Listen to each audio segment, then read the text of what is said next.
Hello everybody, Michael here for Tactica Imperialis with another Codex Analysis video. Today I am doing part 4 of Codex Tau, looking at troops and dedicated transports.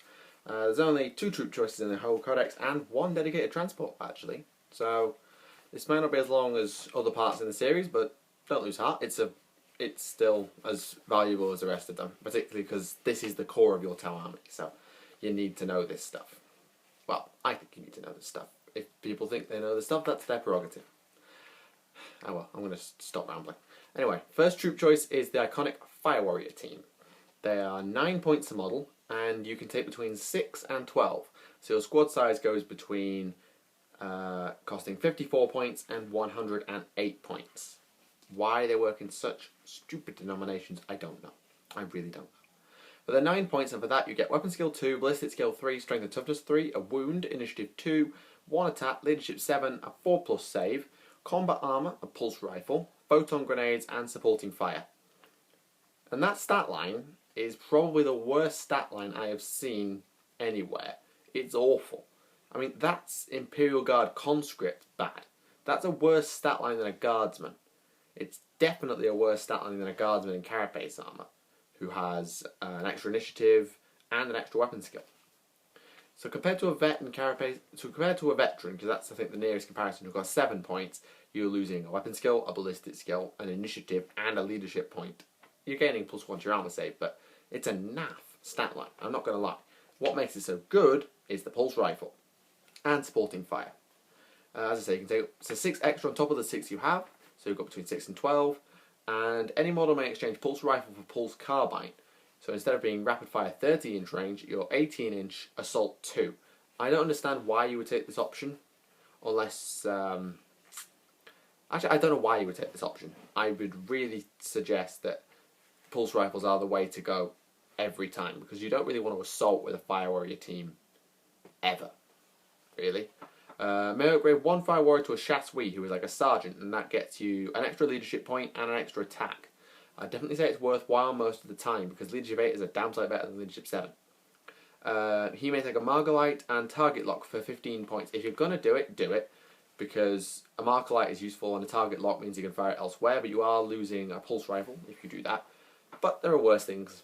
I'd say it's pretty good to take that, although it is now making that Fire Warrior 34 points, which is a lot. The unit may take EMPs. I wouldn't have said in the past the EMPs were that good. It's just haywire grenades in essence. And haywire is very limited in scope. But if you're attacked by walkers or you're facing a mech list, Tau doesn't have that much anti-heavy armour. And haywire grenades, wherever you can get them, could be quite useful. So for 2 points a model, it's a bit steep and a bit situational, but plausible. And the entire unit may take the Bonding Knife Ritual, which allows them to rally if they're below 25%, possibly using their own leadership, which is okay, but I wouldn't bother. If your Fire Warriors are down to the point where they're running away, they're not really going to be much use to you anyway. They may take a Devilfish, which I'm going to come on to. Actually, I'm going to come on to it now. The Devilfish is 80 points. It is BS 3, front armor 12, side 11, rear 10, and has 3 hull points, which ain't bad. It's a vehicle, tank, skimmer, and transport, so it has all the rules that apply to those. And it has a burst cannon and 2 gun drones, so it's got, in essence, a BS 3 burst cannon, strength 5, AP 5, 3 shots. I think it's 3, but it may be 4. Oh no, it's 4. And 2 BS 2, I believe, twin-linked pulse carbines, which is pretty good for a transport vehicle. And you can detach the drones, as I covered in part 1. You can detach drones from their parent vehicle and send them on their own little thing. Transport capacity 12. May transport drones, so drone units like gun drone squads or sniper drone squads can embark, although I don't think they can take them as a DT.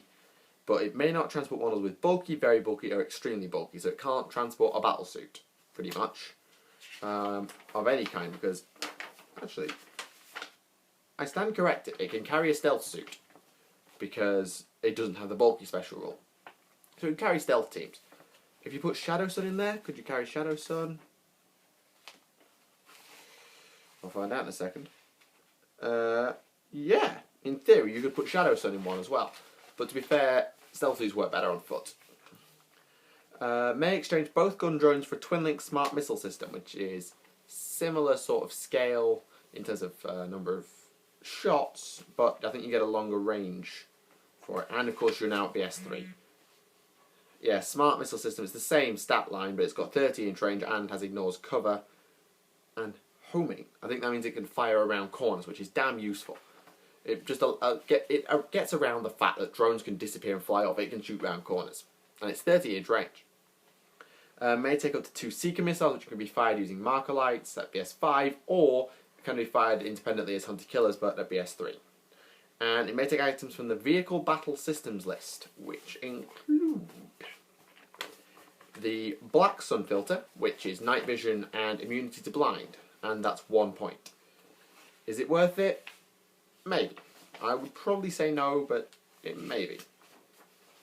I'm hoping that the copy I have here has the Vehicle Battle Systems list in it somewhere, so as some of this stuff makes a little more sense.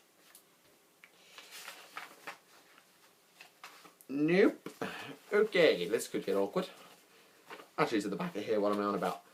Decoy launchers, 3 points, and what that does is something. What it does is something, and that something is that it gets a 4+ invulnerable save against glancing and penetrating hits caused by weapons with interceptor. Really? That's a bit... On a flyer, I can see a bit of purchase for it, because you don't want your flyers dying to intercept a quad gun fire. But on regular vehicles, nah, no point.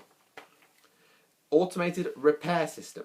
At the end of each friendly turn, roll a d6 for each vehicle with an automated repair system that has suffered immobilized or weapon destroyed. On a 6, repair it, but you don't get the whole point back. I suppose if you got an immobilized result, this could be quite useful to keep your troops moving, but it's 5 points and it could get quite expensive quickly. I don't think you need it. It's a dumb version of the Rhino repair system. It's slightly better, slightly worse, but you don't get the whole point back. Sensor spines, also 5 points. Move through cover. Move through cover on a vehicle. How does move through cover work on a vehicle? I'm not quite sure how move through cover works on a vehicle. So I'd have to go and look that one up, but I get the feeling it might be reroll dangerous terrain tests, possibly? I'm not sure. Fletcher Discharger, 10 points. An initiative 10 step of a fight subphase, enemy units with any models in base contact suffer a number of strength 4 AP dash hits equals to the number of models it has in base contact. It's a sort of a dumb version of Hammer of Wrath, but it's for every model in base contact takes a strength 4 AP dash hit, which is quite useful, particularly on your tanks that you think may get charged, such as transport, such as piranhas. On hammerheads that are sat at the back of your lines, less so. Point defense targeting relay, 10 points. Supporting fire and can fire overwatch with weapons of strength 5 or less. Attached drones may also fire overwatch with weapons of strength 5 or less. Give a vehicle overwatch and supporting fire, yes please. That's really good. Admittedly it won't work on any weapon greater than strength 5. However, on a Devilfish, in this case, that's all your weapons are strength 5 or below. Which is damn good. You can just overwatch with your twin-link smart missiles and your burst cannon, or your gun drones can have a go. Which is very good, I have to say, for 10 points. And it's less good, I think, on bigger things like hammerheads and skyrays because, well, A, they're less likely to get charged, and if they're in a position to support fire, they may be an issue, plus their main guns are higher strength than 5. Advanced targeting system is precision shots on a 6, which is pretty useful, but less so on a Devilfish. I think that's more suited to hammerheads. And a disruption pod, 15 points. Stealth. Stealth. 6+ cover save. On piranhas that are moving flat out, pretty useful. On Devilfish that are just going to go trundling up the board, nah, I wouldn't say so. So the vehicle battle systems list is okay. I wouldn't take many, possibly a point defense targeting relay and or Fletcher Discharger tops. Just in terms of a Devilfish at least. But it's pretty useful. And yeah, that's the Devilfish. I don't often see much of application for Devilfishes because, well, anything in them, it has no fire points, so anything in it can't actually fire out, which is problematic. But I suppose if you just need to get onto an objective with like a Pathfinder team, that could work. Or a stealth team, or a drone team even, that could work. And then we have the Kroot. They are 60 points, and they are 6 points a model. So you get 10 in a squad, basic. And they are weapon skill 4, BS, strength, and toughness 3, 1 wound, initiative 3, 1 attack, leadership 7, and a 6+ save. They've got a guardsman stat line, but with a better weapon skill and a worse save. And they cost 1 point more, which isn't bad, I suppose. They have Kroot armor, which is a 6+ save. Kroot rifle with pulse rounds for Kroot and Shaper only. So a Kroot rifle with pulse rounds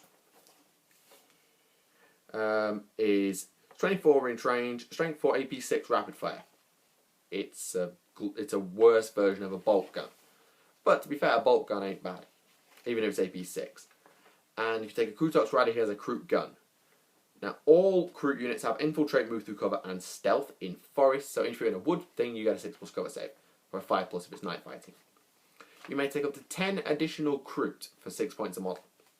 You then may take up to 3 Krootox Riders. Now, Krootox Riders are pretty powerful.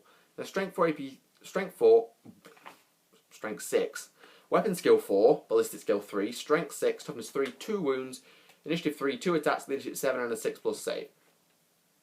Iffy. I mean, strength 6 is all well and good, but it's only got 2 wounds and it's still only toughness 3, which is kind of iffy. And it still has a 6+ save, so you have to keep this well hidden. But the Kroot gun that it comes armed with is basically an autocannon. Yeah, it is an autocannon, but it's rapid fire instead of heavy too. So that's pretty good. And I think if you're going to keep your Kroot out of melee, this is a pretty good gun to have, but it is 25 points. You may take up to 10 Kroot Hounds. These are 5 points a model, and they are weapon skill 4, BS, zip, strength toughness 3, a wound, initiative 5, 2 attacks, LD 6, and zip save. So, yeah, they're pretty good in melee. Obviously, 2 attacks, initiative 5, weapon skill 4 is okay, but they have a pathetic leadership if you haven't got any Kroot left alive, and they're only strength 3 with 1 wound. They're easy to kill because they have no save. They'd be a good shield though. And the Krootox Rider has bulky, but the Kroot Hounds actually give acute senses, which has some application. I can't remember what it does in 7th edition now. Might be to do with outflanking, because they can do that because they have infiltrate. And you may upgrade 1 Kroot to a Shaper for 15 points. He's like a sergeant, and for that he becomes the same as a regular Kroot, but he has 3 wounds and 3 attacks, and his leadership 8 instead of 1 wound, 1 attack, leadership 7. So it's quite a big boost, but he still has an awful armor save. He may exchange his Kroot rifle for a pulse rifle or a pulse carbine for 4 points. Pulse rifle nearly every time because you're dealing with rapid fire weapons in your squad anyway. You may upgrade all models in the squad with Kroot rifles to take sniper rounds for 1 point a model. And if you do that, your weapons become strength X, AP 6, heavy 1, sniper. So they get better in the fact that they get sniper, so they get sort of false rending, and always wound on a 4-up, but they're still AP 6, and you lose a shot when in rapid fire range. And they're heavy. Kroot. They're okay, Kroot. I suppose if you need to bulk out your army, there's nothing better than 20 Kroot with 10 Kroot Hounds, just as a blob, for 170 points. But they're a bit awful. They lose to the Fire Warriors in most regards. As in, their guns are worse, their save is worse, their leadership is the same. I suppose the only real application is Krootox Rider delivery system. If you can hide 3 Krootox Riders, you may get some nice flanking on tanks, because it's rapid fire, so you can actually fire at full BS on the move. But I'm not sure what to make of Kroot. So yeah, that's the end of this video. Thank you for watching. I hope you enjoyed it or found it useful in any way. If you did, be sure to go down and give that like button a good old thwack. That's not a word. Just hit the like button if you enjoyed the video. Leave any comments down below. If there's any codexes you want me to analyse in the future, please feel free to let me know. I'm hoping to do Astra Militarum and Chaos Marines, but I'm not 100% sure. I've got to get those codexes first. So, thank you for watching. My name is Michael, and I will see you again.